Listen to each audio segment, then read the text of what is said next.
Oh, ngayon, alam nyo na.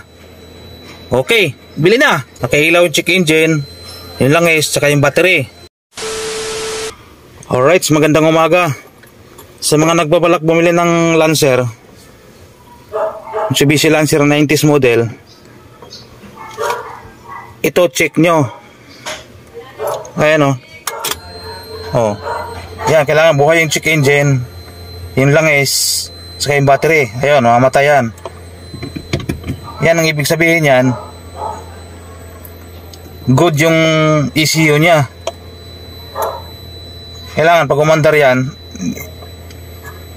kailangan hindi lalabas yung check engine. Ayan, start natin. Oh.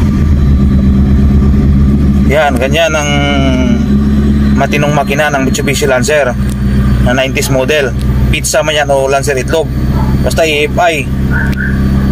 Ayan o, walang check engine, patay yung check engine. O, ganyan ang pag-check ng makina kung goods ng ECU. Right. Ayan, ulitin ko. O, ayan, nakailaw yung check engine, yung langis, tsaka yung battery. Ayan, wala yan. Ganun lang pag-check ng EFI na sasakyan, yung Mitsubishi Lancer. Alright. Oh, ngayon, alam nyo na.